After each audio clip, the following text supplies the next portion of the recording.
Hello, friends, and welcome to the Exams Made Simple. And we are back again with the Hindu Complete Newspaper Analysis for 23rd of October 2025. 23 अक्टूबर 2025 का the Hindu newspaper analysis देखेंगे और आई hope आप लोग को content अच्छा लग रहा है। काफी लोग आप लोग तारीफ भी कर रहे हैं, तो please do like that and करते रहिए। इस तरीके से हमको थोड़ा सा मोटिवेशन मिलता है उस चीज से। तो अगर आपने लाइक नहीं किया है, चैनल को सब्सक्राइब नहीं किया, तो सब्सक्राइब कर लीजिए। जो बेस्ट पॉसिबल कंटेंट है in the minimum possible time वो मैं आपको प्रोवाइड करूंगा। साथ ही साथ जो बेस्ट अप्रोच है in order to tackle the prelims examination, mains examination, interview, since I have qualified the examination, therefore I am qualified enough to tell you what you should study, what you can skip and all, है ना। तो वो चीज आप कर सकते हैं and you can trust my words. तो I hope you will be doing that and I hope आप लोग शेयर लाइक जरूर करेंगे। स्टार्ट करते हैं आज के एनालिसिस को। पहले कुछ प्रीलिम्स के प्रीवियस ईयर क्वेश्चंस के साथ। सबसे पहला सवाल, बहुत ही आसान 3 सवाल मैंने उठाए हैं आज पॉलिटी के। इनमें से एक आंसर आप करेंगे, बाकी 2 मैं आपको बता दूंगा। पहला सवाल है, in the provisions of 5th schedule and 6th schedule of the constitution of India are made in order to. 2015 का पेपर है, इसमें क्वेश्चन आया था कि 5th schedule, 6th schedule, 4 options आपके सामने है। To protect the interest of schedule tribes, determine the boundaries between the states, determine the power, authority and responsibility of panchayat and protect the interest of all the border states. बहुत ही आसान है, आप लोग को पता है। 6th शेड्यूल तो बहुत ज्यादा कंट्रोवर्सी में भी चल रहा है और ये प्रीवियस ईयर क्वेश्चन है, तो इस तरीके का क्वेश्चन पूछा जा सकता है अगेन। तो इसका करेक्ट आंसर है A, to protect the interest of the schedule tribe. 5th and 6th schedule ला गए थे, ठीक है ना। दूसरा सवाल बहुत ही कंफ्यूजिंग क्वेश्चन है, विच of the following is the custodian of the constitution of India. कई लोग प्रेसिडेंट और सुप्रीम कोर्ट में बहुत ज्यादा कंफ्यूज रहते हैं। अगर आप लोगों ने यह क्वेश्चन देखा है, the correct answer will be the supreme court of India, ठीक है ना। The custodian of the constitution is actually the supreme court of India. तीसरा सवाल है, to uphold and protect the sovereignty, unity and integrity of India is a provision made in the. ये जो line लिखी हुई है ना, to uphold and protect the sovereignty, unity and integrity of India, ये कहाँ लिखी है, मतलब कहाँ से लिया गया ये? प्रियम्बल ऑफ द कॉन्स्टिट्यूशन से, कि directive principle of state policy से, कि फंडामेंटल राइट से, कि फंडामेंटल ड्यूटीज से? This is the question to you now. आप लोग इसका कमेंट सेक्शन में मुझे आंसर करिए। एंड ऑफ द वीडियो में आपको आंसर बता दूंगा, आप चेक कर सकते हैं सही गलत, लेकिन प्लीज अटेम्प्ट अपनी तरफ से करिएगा और मुझे बताइएगा। एक और चीज, आप लोग कहाँ से वीडियो देख रहे हैं और अगर आपका कोई फेवरेट कोट है तो अगर आप लिखना चाहें तो लिख सकते हैं कमेंट सेक्शन में, one of your favourite quotes. अगर नहीं है तो कोट्स एक पढ़िए, सर्च करिए गूगल में, एरिस्टोटल के कोट्स, प्लेटो के कोट्स, एल्बर्ट कामू के कोट्स, है ना, कीरनगार्ड के कोट। इन तरह बहुत अच्छे अच्छे लोग हैं जहाँ पे, दोस्तोयेव्स्की के कोट, जहाँ पे आप उनको पढ़ सकते हैं, उनको यूज कर सकते हैं अपनी आंसर राइटिंग में। इसलिए मैं चाहता हूँ आप लोग एक इसको इनिशिएटिव लीजिए, कोट्स आप अपनी तरफ से मतलब पुट अप किया करें, तो एक दूसरे के आप पढ़ सकते हैं। आगे मूव करते हैं आज के न्यूज एनालिसिस में। फ्रंट पेज की 4 खबरें हैं जिनको हम डिस्कस करेंगे। पहली तो बहुत छोटी सी न्यूज है, मैं आपको बता देता हूँ। आसियान और ईस्ट एशिया समिट होने वाला है 26 अक्टूबर के आसपास, ठीक है ना। आसियान और ईस्ट एशिया समिट इस बार कहाँ होने वाला है? सबसे पहला सवाल तो ये होता है, तो वो होने वाला है कुआलालंपुर में। याद रखिए, कुआलालंपुर में। कहाँ की कैपिटल है कुआलालंपुर? बहुत ही आसान सवाल है, मलेशिया की कैपिटल है Kuala Lumpur. 20th east Asia summit जो होने वाला है वो 26 अक्टूबर के आसपास कुआलालंपुर में होने वाला है।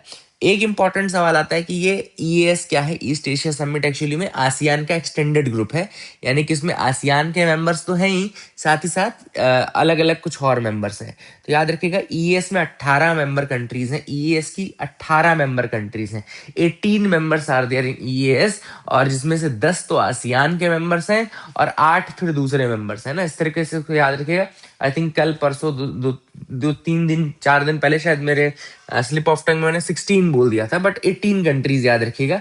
EAS has 18 members, 10 ASEAN members. अब आसियान मेंबर्स कौन कौन से हैं? तो ब्रुनई दारुसलाम पहला, कंबोडिया दूसरा, इंडोनेशिया तीसरा, लाओस चौथा, मलेशिया पांचवा, म्यांमार छठवां, फिलीपींस सातवां, सिंगापुर आठवां, नौवां थाईलैंड एंड 10वां वियतनाम। तो ये आपको इसका एक कोड भी होता है ना। बहुत मुझे याद नहीं कि कोड क्या बनाते हैं, लेकिन आप अगर चाहें तो इसको MBBS जो सी करते हैं या नेट सी करते हैं, टीवी फॉर आईपीएल, इस तरीके से कुछ है। तो 1 2 3 4 5 6 7 8 9 10, हाँ यही याद है, MBBS सी टीवी आईपीएल। मतलब एमबीबीएस लोग देखते हैं, सी यानी देखना, टीवी पर आईपीएल, ठीक है। तो आप अगर आप इसको इसको एक बार वो करेंगे, ओपन करेंगे ना इस कोड को, तो ये आपका 10 के 10 मेंबर्स ही आएंगे, ठीक है ना। एमबीबीएस सी यानी देखते हैं, टीवी पे आईपीएल, ठीक है। तो इस तरीके से आप इसका कोड बना लीजिए, ठीक है। एक अच्छी चीज समझ में आई ना, निमोनिक समझ में आया ना, टू रिमेम्बर द कंट्रीज, है ना, तो याद रखिएगा। अगला दूसरा एक इंपॉर्टेंट चीज है इसमें, 8 और कौन सी कंट्रीज हैं जो ईएएस में आ जाती हैं। तो वो जो 8 कंट्रीज हैं वो है ऑस्ट्रेलिया पहला, चाइना दूसरा, इंडिया तीसरा, जापान चौथा, न्यूजीलैंड पांचवा, रिपब्लिक ऑफ कोरिया छठा, रशिया सातवां एंड यूनाइटेड स्टेट्स आठवां, ठीक है। तो ये 8 और कंट्रीज ईस्ट एशिया समिट में आ जाती हैं। अभी तिमोर लेस्टे आसियान का मेंबर बना नहीं है, जब आसियान का बनेगा तो ईएस का बन जाएगा, ठीक है ना। याद रखिएगा, जो आसियान का हेड होता है, चेयर होता है, वही ईएस का भी चेयर होता है। क्योंकि 2025 में आसियान का चेयर मलेशिया है, यानी कुआलालंपुर मलेशिया, तो इस कारण से वो ईएस का भी चेयर है। साल की थीम है इंक्लूसिविटी एंड सस्टेनेबिलिटी।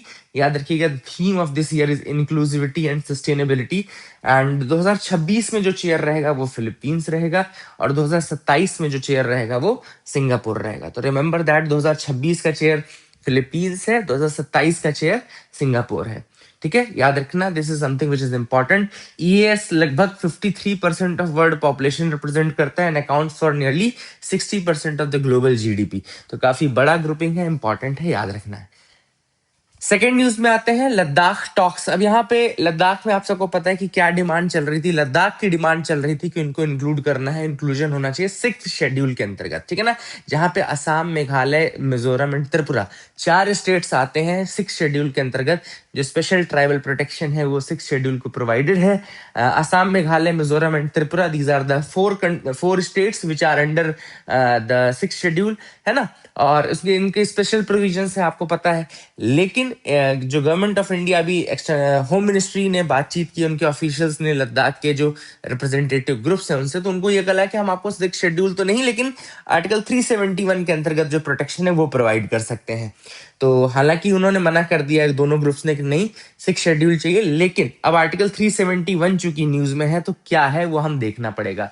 तो आर्टिकल 371 जब आप पढ़ेंगे तो ये part 21 of the Indian constitution के अंतर्गत आता है। लिख लीजिए पहले, तो इंपॉर्टेंट है। आर्टिकल 371 जो आता है वो पार्ट 321 के अंतर्गत आता है। ये क्वेश्चन यूपीएससी पूछ सकता है ना, तो यहाँ पे प्रीलिम्स के लिए इसको तैयार रखना। आर्टिकल 371 पार्ट 21 के अंतर्गत आता है, और ये ग्रांट करता है यानी कि देता है some temporary, transitional and special powers for certain states. तो बहुत ही क्लियर टर्म्स हैं ये पावर्स कैसी हैं, टेम्पररी एंड ट्रांजिशनल पावर्स हैं। मतलब कि एक तो ट्रांजिशन स्टेट में प्रोवाइड की जाती है स्टेट को, और टेम्पररी पावर्स होती हैं, मतलब कि भले वो अभी 50 साल से चल रही हूँ, भले वो 60-70 साल से चल रही हूँ, लेकिन नाम उनका टेम्पररी ही रहेगा, ताकि कभी भी उनको हटाया जा सके, ठीक है ना। And their special powers, definitely their special powers. Constitution में ये प्रोविजन 26 जनवरी 1950 से ही, यानी कि स्टार्ट से ही है। फिर यही 371 को आगे डिवाइड किया गया है 371 ए से लेकर के 371 जे तक, जहां पे अलग अलग स्टेट्स को प्रोटेक्शन दी गई है। आर्टिकल 368 के अंतर्गत इसको अमेंड किया गया था, है ना। जब हम केवल आर्टिकल 371 की बात करते हैं तो वो महाराष्ट्र और गुजरात का नाम लिखा हुआ है वहां पे, ठीक है ना। कौन से 2 स्टेट्स का नाम लिखा है आर्टिकल 371 में, महाराष्ट्र और गुजरात का, ठीक है। अब मैं आपको एक चार्ट दिखाता हूं जिसमें 371 तो के साथ साथ 371 से 371 जे तक सारे लिखे हैं। तो जब 371 पढ़ेंगे आप, जैसा मैंने बताया था कि यहाँ पे लिखा है for special provisions with respect to Maharashtra and Gujarat. 371 A जब आप पढ़ेंगे तो वो नागालैंड का लिखा हुआ है। 371 बी जब आप पढ़ेंगे तो स्टेट ऑफ असम लिखा है। 371 सी जब आप पढ़ेंगे तो स्टेट ऑफ मणिपुर है। 371 डी जब आप पढ़ेंगे तो आंध्र प्रदेश और द स्टेट ऑफ तेलंगाना है। 371 ई जब आप पढ़ेंगे तो वो central university in Andhra Pradesh, establishment of a central university in Andhra Pradesh. 371 F जब आप पढ़ेंगे तो वो with respect to the state of Sikkim है। 371 जी जब आप पढ़ेंगे तो स्टेट ऑफ मिजोरम है। 371 एच जब आप पढ़ेंगे तो स्टेट ऑफ अरुणाचल प्रदेश है। 371 आई जब आप पढ़ेंगे तो स्टेट ऑफ गोवा है। एंड 371 जे जब आप पढ़ेंगे तो स्टेट ऑफ कर्नाटका है। तो I hope you got clarity regarding this A to J. ये पूरा याद रखना, इसमें एक मैच द कॉलम करके क्वेश्चन फंस सकता है ना, ये 4 इधर 4 उधर, which of the following are correctly matched, पहला type. Which of the following are incorrectly matched, दूसरा टाइप, या मैच द फॉलोइंग, ये तीसरा टाइप है ना। तो इस 3 तरीके के क्वेश्चन मैच द कॉलम में इन आर्टिकल्स पे पूछे जा सकते हैं, तो आपको याद करने पड़ेंगे 2 से 4, है ना। अगला देखते हैं, यहाँ पे 2 इंपॉर्टेंट और न्यूज आर्टिकल्स हैं। पहला तो नवंबर 1 को Kerala will become officially become the first state free of extreme poverty. पहला भारत का राज्य which is free of extreme poverty will be Kerala. It will be declared on the November 1 programme, है ना। 1 नवंबर को एक प्रोग्राम होगा जहां पे Kerala will become officially the first state free of extreme poverty. इसको एज इट इज फैक्ट याद रख लीजिए, नंबर्स आपको याद करने की आवश्यकता नहीं है। जो चौथी न्यूज है फ्रंट पेज की इंपॉर्टेंट, वो है government proposes mandatory labelling of AI generated content on social media. तो यहाँ पे electronics and information technology ministry, जो मीटी जिसको हम बोलते हैं, इसने प्रपोज किया है एक mandatory disclosure and labelling of artificial intelligence, है ना। किनके लिए? जो सिंथेटिकली जनरेटेड कंटेंट है। जो सिंथेटिक कंटेंट किसको बोलते हैं, या इंटरनेट की भाषा में सिंथेटिकली जनरेटेड कंटेंट किसे बोलते हैं? जो एआई जनरेटेड कंटेंट है, जिसको हम अलग अलग नामों से जानते हैं। अगर आपने नाम सुना हो डीप फेक का, है ना, if you have heard the name of deep fake, तो deep fakes are actually synthetic content, क्योंकि उनमें रियलिटी नहीं रहती, वो बनाए जाते हैं ना। तो उन्होंने कहा कि भाई जो यूजर्स हैं उनके पास एक ऑप्शन होना चाहिए, हर सोशल मीडिया प्लेटफॉर्म उनको ये ऑप्शन दे कि वो अपने कंटेंट को, whether it is AI generated और not, whether it is a synthetic content और नॉट, इसकी लेबलिंग कर सकें। और अगर वो नहीं कर पाते हैं, ये भी इंपॉर्टेंट कैविएट है, अगर वो नहीं कर पाते हैं तो फिर ऑटो डिटेक्ट करना पड़ेगा उस प्लेटफॉर्म को, उस वीडियो को, एंड देन उसको लेबल करना पड़ेगा, ठीक है ना। तो this is which is important. और ये अमेंडमेंट कहाँ होगा? ये होगा ऑब्वियसली बात है information technology intermediate guidelines and digital media ethics code rules of 2021। 2021 में ये रूल्स आए थे, और इसी में ये सब है कि अमेंडमेंट करके ये एआई जनरेटेड वाला फीचर ऐड किया जाए। तो I hope you got clarity. इसी के साथ एक और चेंज किया जा रहा है, वो भी मैं आपको बताऊंगा। लास्ट पेज में उसकी न्यूज आई है, तो वो भी अपन देखेंगे, ठीक है ना। आगे मूव करते हैं, देखते हैं और क्या इंपॉर्टेंट न्यूज आर्टिकल है जिनके बारे में हमको डिस्कस करना है। तो आप बिल्कुल मेरे साथ पढ़ सकते हैं। आज का तो फ्रंट पेज ही बहुत ही तगड़ा था, है ना। 4 से 5 न्यूज अच्छी आई, तो अच्छा लगता है ऐसे पेपर को पढ़ के जहाँ पे ज्यादा न्यूज आर्टिकल्स आते हैं। Draupadi Murmu ji has become the first women president to worship at the Ayyappa temple. Ayyappa यानी कि आपका सबरीमाला का जो टेम्पल है केरला में, वहां लॉर्ड अयप्पा के सामने पूजने वाली पहली विमेन प्रेसिडेंट बन गई इंडिया की। तो Draupadi Murmu has become the first women president to worship at the Ayyappa और लॉर्ड सबरीमाला जो टेम्पल है वहां पे केरला में, ठीक है ना। I hope you got clarity regarding that as well. ये भी आप इसको याद रखिएगा, है ना। अगला है when a parasite wasp saved south India's tapioca crops. अब बहुत इंपॉर्टेंट न्यूज आर्टिकल। देखो ये न्यूज बहुत छोटी है, लोगों के दिमाग से निकल जाती है, पढ़ाने वाले भी आपको नहीं बताते हैं, बट ऐसी न्यूज बहुत इंपॉर्टेंट होती हैं। तो ये बात चल रही है टैपियोका यानी कि कसावा की, है ना। कसावा की बात चल रही है, टैपियोका की बात चल रही है। तमिलनाडु केरला में बहुत ज्यादा ग्रो होता है, याद रखिएगा। जो कसावा या टैपियोका है वो तमिलनाडु और केरला में बहुत ज्यादा ग्रो होता है, and both states nearly contribute more than 90% of the production.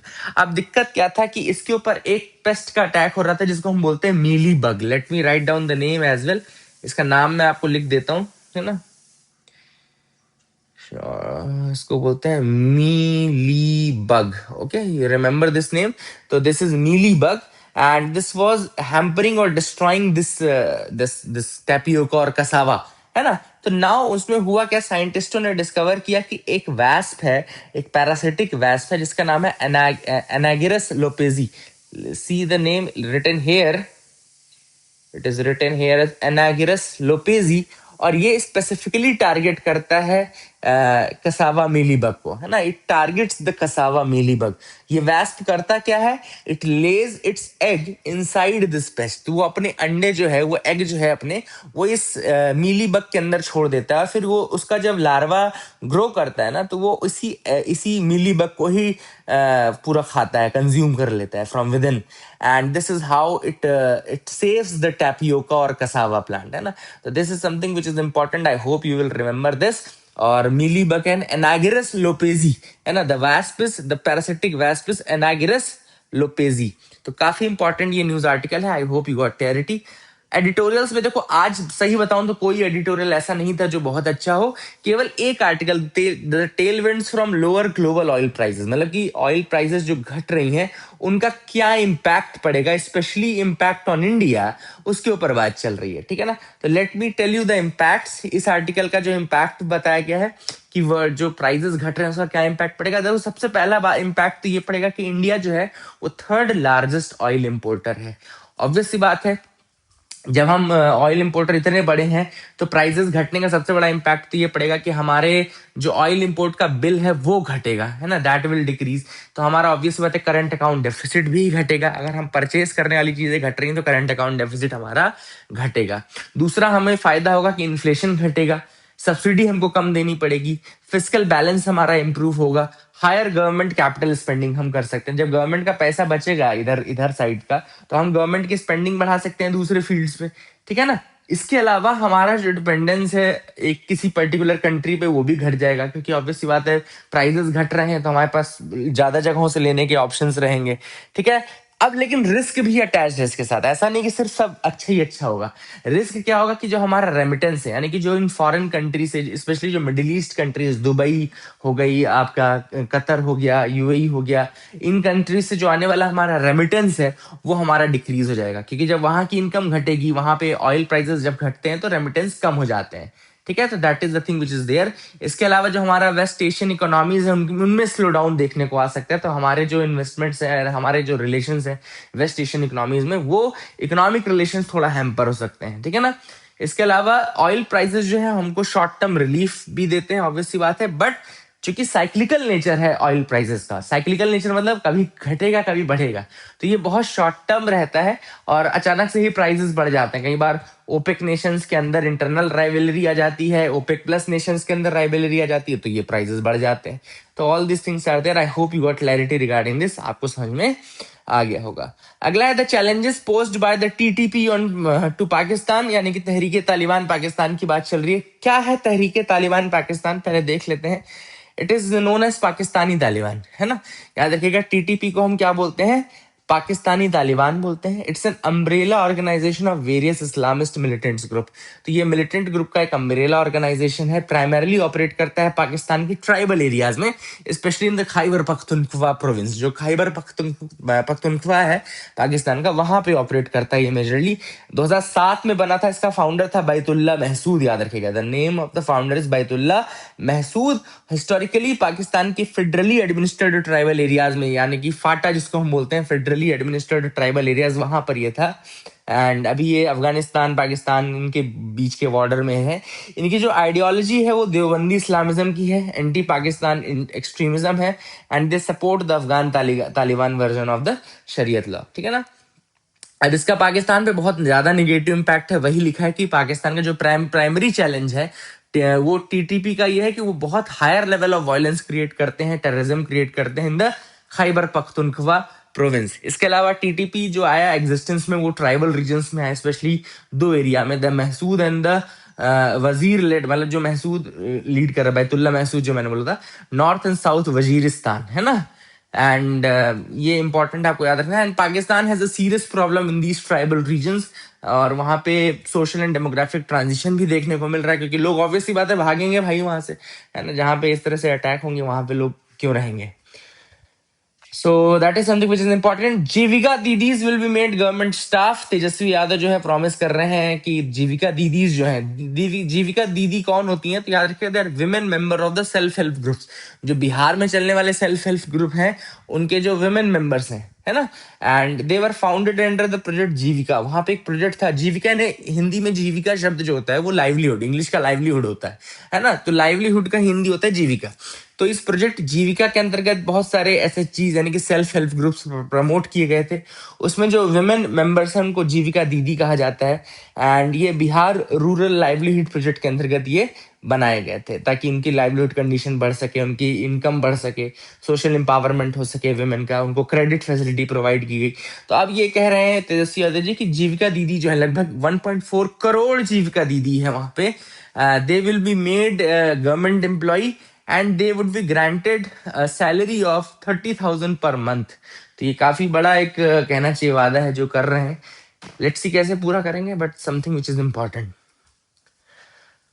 Officers issuing content notice to be made more accountable. अब जैसा मैंने आपको बताया था पहले पेज में जब अपन वो पढ़ रहे थे digital media ethics code rules 2021 की बात की, उसमें अमेंडमेंट की बात चल रही है, तो एक इसमें ये भी चल रही है कि जो गवर्नमेंट ऑफिशियल्स हैं जो कि कंटेंट को ट्वीक करने की रिक्वेस्ट रेस करते हैं गवर्नमेंट के बिहाफ में, उनको और ज्यादा अकाउंटेबल बनाने की भी बात चल रही है। देखो क्या होता है, एक रूल है इनका इस digital media ethics code rule में 3(1)D रूल 3, उसका सब क्लॉज 1, उसका क्लॉज 1, उसका सब क्लॉज डी। 3(1)D जो रूल है वो कहता है कि गवर्नमेंट ऑफिशियल्स जो हैं वो ऐसे कंटेंट को जो एंटी गवर्नमेंट हो या एंटी कहना चाहिए एस्टैब्लिशमेंट हो या इस तरीके से हो, नेशनल सिक्योरिटी इनके अगेंस्ट हो, तो उसको वो रिमूव करने की रिक्वेस्ट रेस करेंगे to the social media platforms. ठीक है, तो सोशल मीडिया प्लेटफॉर्म्स बोलते हैं कि भाई ये बहुत ज्यादा ड्रैकोनियन लॉ है, रूल है, और ये एक तरीके से freedom of speech and expression के अगेंस्ट होता है, ये सारी चीजें वो बोलते हैं इस कारण से, और ये सारी चीजें। तो अब गवर्नमेंट ने कहा कि भाई थोड़ा आप अकाउंटेबली इसको करें।